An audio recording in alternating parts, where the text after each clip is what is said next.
TV 007 రచన భీమరాజు వెంకటరమణ. అది హైదరాబాద్లోని ఓ colony community hall ప్రాంగణం. టీవీ 007 వాళ్ళు ఏర్పాటు చేసిన ఒక కార్యక్రమంలో 25 జంటలు పాల్గొంటున్నారు.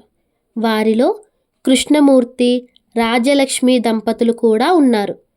విశేషమేమిటో చెప్పకుండా అక్కడికి భర్తను తీసుకొచ్చి కూర్చోబెట్టింది రాజ్యలక్ష్మి.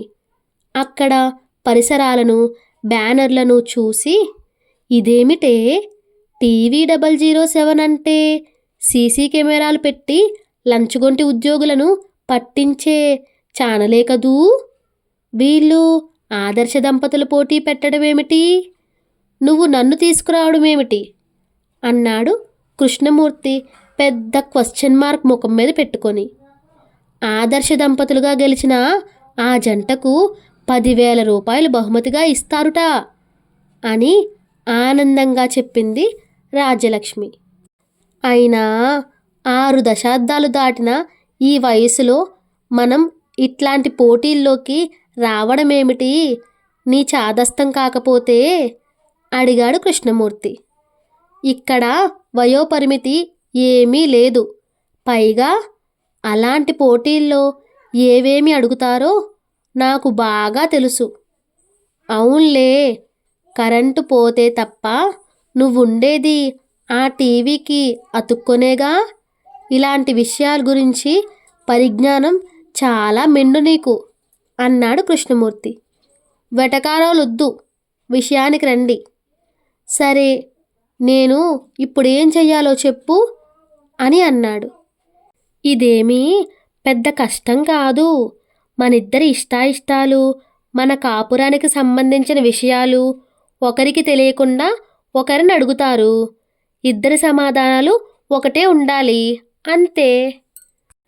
ఉదాహరణకి, మీకిష్టమైన కూర ఏది అని అడిగితే మీరు ఏమి చెబుతారు చెప్పండి అడిగింది రాజ్యలక్ష్మి. దొండకాయ వేపుడు టక్కున చెప్పాడు మూర్తి. అదేంటండి, మీకిష్టమైన కూర గుత్తొంకాయ కదా అంది రాజ్యలక్ష్మి ఆశ్చర్యపోతూ. అవుననుకో, కానీ దొండకాయ నీకిష్టమని చెయ్యడంతో, తినగా తినగా నాకు ఇష్టంగా మారడంతో అది చెప్పా అన్నాడు మూర్తి. బాగానే ఉంది సంబడం. ఏదో ఒకటే చెప్పండి, గుత్తొంకాయ అని చెప్పండి, సరేనా తలూపాడు రామ్మూర్తి. ఈసారి జాగ్రత్తగా ఆలోచించి చెప్పండి. మీ ఆవిడలో మిమ్మల్ని ఆకర్షించేదేమిటి అని అడిగితే అని ప్రశ్నించింది రాజ్యలక్ష్మి టీవీ యాంకర్లా. ఆకర్షణ ఎప్పటి మాటలో కదా, సరిగ్గా గుర్తుకు రావడం లేదు రాజ్యం అన్నాడు మూర్తి ఏమీ తెలియనట్లు ముఖం పెట్టి రాజ్యలక్ష్మిని చూస్తూ. ఆమె మెలికలు తిరుగుతూ, సిగ్గుపడుతూ, చీర కొంగును వేలికేసి మెలేస్తూ నా కళ్ళు కలవరేకులని, కవిత్వానికి అవి కథావస్తువులని చెప్పలేదు మీరు అంది. అవును కదూ, ఈ మధ్య నువ్వు మరీ మందం కళ్ళద్దాలు పెట్టుకుంటున్నావు కదా, అందుకనే వెంటనే గుర్తుకు రాలేదు అన్నాడు సావధానంగా. ఆమె కాసేపు చిరుకోపం కనపరిచింది. సరే, తర్వాత ఏంటో ఏం చెప్పాలో చెప్పు మళ్ళీ ఆమెని ఉత్తేజపరిచాడు కృష్ణమూర్తి. మీ ఆవిడలో మీరు మెచ్చే గుణమేమిటి అని అడుగుతారు, ఏం చెబుతారు ఓరగా చూస్తూ అడిగింది. ఏమిటే, ఇలాంటి క్లిష్టమైన ప్రశ్నలు అడుగుతారా? అంటే మీరు మెచ్చే గుణం నా దగ్గర ఒక్కటి కూడా లేదా? అంతేలేండి, ఎంత చేసినా ఏమి చేసినా ఆడదాని బ్రతుకు అని ఏదో చెప్పబోతుంటే, రాజ్యం ఆగాగు, మరీ ఎక్కడికో వెళ్ళిపోకు. నీలో నాకు నచ్చిన గుణం ఏమిటంటే, అప్పుడప్పుడు నా మీద అలిగి ఓ 2 రోజులు మాట్లాడకుండా ఉండడం. ఇలాంటి తిక్క సమాధానాలు చెబితే బహుమతి వచ్చినట్లే. అయితే నచ్చని విషయం అని అడిగితే ఏం చెబుతారో అంది రాజ్యలక్ష్మి. ఏం చెబుతానా? నాకు జ్వరం వచ్చినా జలుబు చేసినా వెంటనే మొక్కేసి రోజంతా ఉపవాసాలుంటావు చూడు, అది అస్సలు నచ్చదని ఖచ్చితంగా చెబుతా.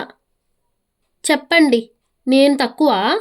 మీలో నాకు నచ్చనిది ఏది అని అడిగితే ఇంటికి పెద్ద దిక్కు మగాడై ఉండి ఒక్క నిర్ణయమైనా సొంతంగా తీసుకోకుండా ఏం చేద్దాం రాజ్యం, ఎలా చేద్దాం రాజ్యం అని చిన్న పిల్లాడిలా నా వెంట పడతారే, అది చెబుతా అంది రాజలక్ష్మి.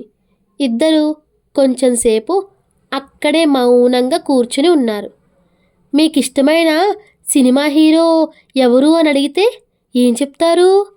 భుజం మీద నిదానంగా గోకుతూ అతన్ని అడిగింది రాజ్యలక్ష్మి. తడుముకోకుండా చెబుతాను, నారాయణమూర్తి అని. ఆయన నటనే వేరు అన్నాడు కృష్ణమూర్తి ఆకాశం వైపు చూస్తూ.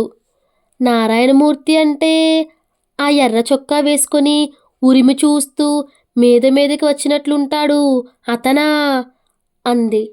ఓసి వెర్రిమాలోకం, నారాయణమూర్తి అంటే చిత్తూరు నాగయ్య కాలం వాడన్నమాట, తెలీదా? ఏడిసినట్లుంది మీ తెలివి. అసలు ఆ ప్రశ్నలు అడిగే వాళ్లకు ఆ నారాయణమూర్తి ఎవరో తెలుసో లేదో కాస్త కొత్త హీరో పేరు చెప్పకూడదు? సరే, శోభన్ బాబు అన్నాడు ఈసారి. అలా కాదు గాని మహేష్ బాబు అని చెప్పండి, అతనంటే నాకిష్టం అంది రాజ్యలక్ష్మి. సరే, అలాగే అన్నాడు మూర్తి. ఇష్టమైన హీరోయిన్ అని అడిగితే ఏ శాంతకుమారో అని చెప్పకండి, శ్రియా అని చెప్పండి, అర్థమైందా? అతను తలూపాడు తప్పనిసరి పరిస్థితిగా భావించి. సరే గాని మీ పెళ్ళైన తర్వాత చూసిన మొదటి సినిమా ఏది అని అడిగితే అదెలా మర్చిపోతానే, హిందీ సినిమా బాబీ కదూ అన్నాడు కృష్ణమూర్తి మురిసిపోతూ. అనుకున్నా అదే చెబుతారని, కానీ నలుగురిలో మీరు ఆ సినిమా పేరు చెబితే నాకు సిగ్గుగా ఉంటుంది బాబు. పుట్టినిల్లు మెట్టినిల్లు అని చెప్పండి అంది రాజ్యలక్ష్మి అప్పుడే సిగ్గుపడిపోతూ. పోనీ సత్యహరిశ్చంద్ర అని చెప్పనా అని అన్నాడు కృష్ణమూర్తి. శుభమా అని పెళ్లి చేసుకొని మొదటిసారి అలాంటి సినిమాకి ఎవరైనా వెళ్తారా? మొదటిదే నయం అంది రాజ్యలక్ష్మి చిరుకోపంగా. మీ వారంటే ఎందుకిష్టం అని నన్నడిగితే నన్ను ప్రేమించి పెళ్లి చేసుకున్నారు కాబట్టి అని చెబుతా, మీరు గుర్తుంచుకోండి అంది టీనేజర్లా సిగ్గుపడుతూ రాజ్యలక్ష్మి. అలా చెప్పడం తప్పు కదుటే, మనది సాంప్రదాయబద్ధమైన పెద్దలు కుదిర్చిన వివాహం అన్నాడు కృష్ణమూర్తి. మీకేం తెలియదు, అలాగే వెరైటీగా చెప్పాలి. ఎప్పుడు పాత చింతకాయ పచ్చడిలా ఆలోచిస్తారు మీరు. కొత్త ఆవకాయ లాంటి నీ మాటెందుకు కాదనాలి? అలాగే కాని అన్నాడు కృష్ణమూర్తి భార్యకు వంతపాడుతూ. ఏ రంగు చీర కట్టుకోవాలంటే ఇష్టం అని అడిగారనుకోండి, ఆకుపచ్చ అని చెబుతా, మీరు గుర్తుంచుకోండి. అదేమిటే, నీకు మతి సరిగ్గా పనిచేస్తున్నట్టు లేదు. నీకు నచ్చిన చీర రంగు నీలం, మర్చిపోయావా? అదేం కాదు, నాకు నచ్చిన రంగు నీలమైనా నేను ఆకుపచ్చ చీర కట్టుకున్నప్పుడు మీరు ఆనందంగా నా వంక చూస్తారు, అందుకని అదే నా ఇష్టం. ఓసి మొద్దు, చివరికి నన్ను పెద్ద అయోమయంలో పడేస్తున్నావు. సరే గాని నన్నడిగినట్లే నిన్ను కూడా మీ వారిలో నీకు నచ్చిందేమిటని అడిగితే ఏం చెబుతావు? ముందే చెప్పు అన్నాడు మూర్తి. మీరు వయసులో ఉండగా సిగరెట్ తాగుతూ రింగులొదిలేవారే, అది చెబుతా అంది రాజ్యలక్ష్మి. ఓసి దుర్మార్గురాలా, ఇష్టమైతే మరీ పట్టుబట్టి అలిగి నా చేత అప్పుడు ఎందుకు మాన్పించావు అన్నాడు. నా ఇష్టం మీ ఆరోగ్యానికి హానికరమైనప్పుడు తప్పదుగా. భార్యాభర్తల్లో ఎవరు గొప్ప అని అడిగితే ఏం చెబుతారు అని ప్రశ్నించింది రాజ్యలక్ష్మి కళ్ళెగరేస్తూ. ఆ ప్రశ్న వేసిన వాడి బుర్ర పగులగొట్టిన వాడే గొప్ప అని చెబుతా అన్నాడు మూర్తి. అదుగో మళ్ళీ వేళాకోళం. వేళాకోళం కాక మరేమిటి? అయినా అలాంటి బహుమతులు టీవీ వాళ్ళు మనకెందుకు ఇస్తారే? వాళ్లకు కావలసిన వాళ్ళకే ఇస్తారు. ఇందాకటి నుంచి నువ్వు తెగ ఆరాటపడిపోతున్నావు. ఇద్దరిది ఒకే మాటగా అక్కడ చెప్పాలని. అసలు ఆదర్శ దంపతులంటే ఇద్దరూ ఒకే విధమైన సమాధానాలు చెప్పడం కాదు. ఆ మాటకొస్తే భార్యాభర్తలే కాదు, ప్రపంచంలో ఏ ఇద్దరి ఇష్టాయిష్టాలు, ఆలోచనలు 100కి 100 పాళ్ళు ఒకే విధంగా ఉండవు.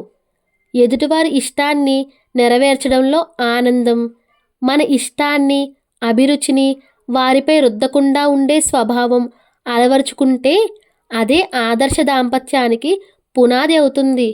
4 ప్రశ్నలతో అది ఎలా తెలుస్తుంది? కాబట్టి ఈ పోటీ అర్థం లేనిది అని నా ఉద్దేశం.